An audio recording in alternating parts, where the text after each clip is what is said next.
Thank you. The All African Alliance movement is launching its election campaign. This is for the 2024 national elections, and it's expected to announce former Chief Justice Mogoeng as its presidential candidate. The movement says it will bridge the gap between the state, the church, and traditional organizations. Our reporter, Pule Letshiti-Jones, is at the launch in Soweto, and he joins us now for the latest. Good morning to you, Pule. This is a man that at one point led the highest court in the land, the apex court. So he's somebody that, has a lot of gravitas, if one may say, in South Africa. And it's someone that when he says, I want to be president, he would raise, the eyebrows of many, and some might even want to support him in that cause. But how serious, is the All Alliance movement, as well as former Chief Justice as well, in actually really trying to get into the #1 office? Yes, definitely. The former Chief Justice being in office for about a decade, and therefore now coming out to say that this is a calling, prophesying that he's been called to be a president as well.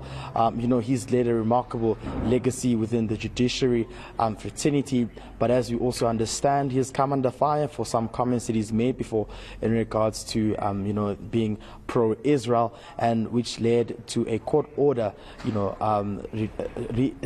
requesting that he retract his statements for being embroiled in such political controversy, but of course also making comments regarding the COVID-19 vaccine as well, being anti-vaccine, saying that it was unreasonable as well, that people should be, be in a position to make a choice. From what we understand is that Mr.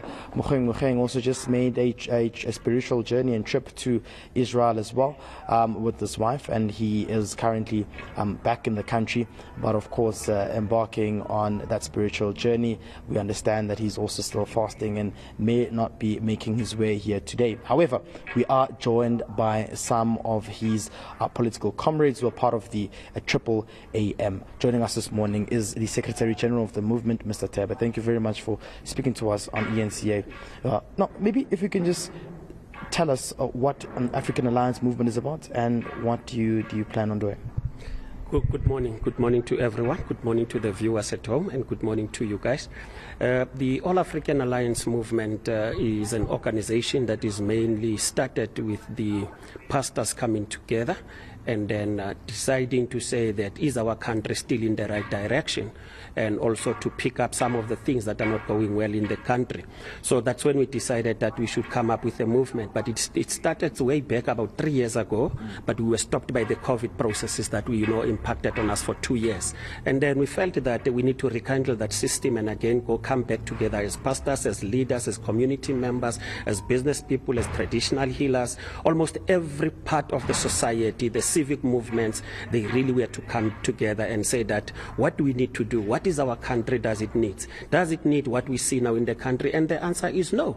People felt that they have been let down by the current government in place, and therefore they need something new, and they need something that will be able to translate it to their lives, more especially on issues of morals and on issues of belief. You would see that in the education people no longer go to the assemblies, and then the powers of the teachers have been limited. It's a number of issues that we can count. We can count until tomorrow morning this time again.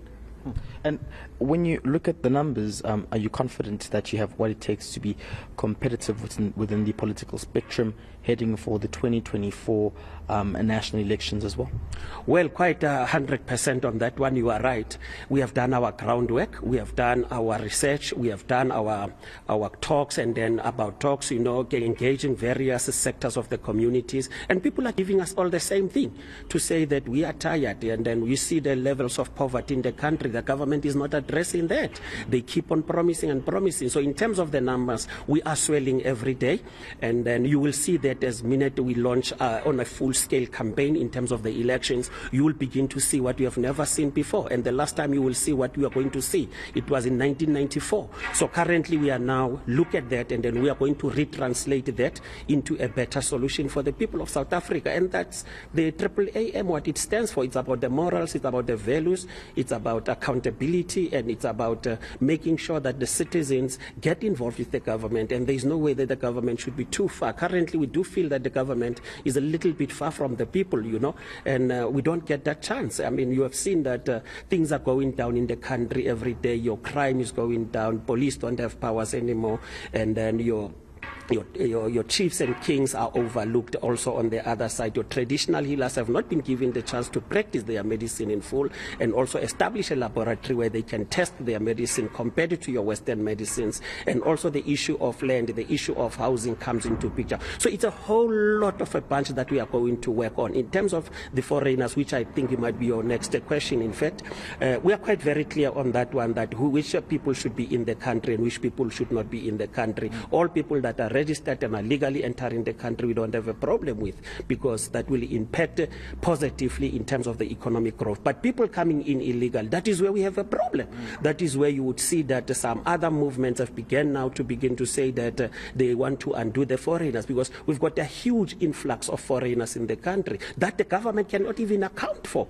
And that is embarrassing. We should have systems in place that are going to correct that. And basically, AAAM is very focused, very clear on its policies when it comes to that, and then it's also very mandated to say that how it should approach the issues on foreigners and other parts of the country. I mean, obviously the organization is stemming from a religious community as well, but there must be a fine line in terms of what happens, especially when you look at some of the issues that are affecting communities. I mean, you speak about the issues of, you know, illegal immigrants in communities. You also speak about, you know, traditional, doctors being allowed the space to, practice and have their own medication. We know that your leader was once, embroiled in a anti-vaccine scandal as well. Do you believe that, you will be able to separate religious policies and, of course, political policies as well when having to address such issues? Look, once we run the state, we need to be very clear about that. The policy framework is going to be inclusive of everyone, and every sector will be given the opportunity to present itself as to say how is it the system that they want to generate is going to assist the country. So the religious part of it, it is not totally that we are a religious people that will only focus on religious people. The society includes everyone. But let me tell you something good about the religion. South Africa is a religious country on its own. So we've got a captive audience almost every Sunday. We don't need to go to AGMs and BBGMs, because every Sunday we are with people, we are interacting with them. And these are the people who share their frustrations with us almost every Sunday, But in terms of the other practices of the cultures of other people, you can count the Hindus, the Muslims, and everyone else. We have a collaborative approach that we come to discuss issues with, and we agree with them that in the middle of all these things, this is how we are going to approach. So our policies are very clear. They are not exclusive. We must get that one right. We are not exclusive to any form of religion. So we are all inclusive, but all what we want to see a very growing South Africa with a direction and also with a perception to say people begin to come closer to the government. Currently, people are a little bit distant from the government, and that is what worries. So it is more like to say that we've got a government that is invisible in the society. Right, thank you very much. That's the Secretary General representing AAAM there, who are launching their campaign today, and of course expected to announce their candidate as for the presidential position in the movement, former Chief Justice Mogoeng. Of course, also we're expecting some members who are part of the organization, and we'll be hearing from the organization as well what are some of the policies and ideas they have when coming into campaign for the hotly contested 2024 national elections that are still upcoming.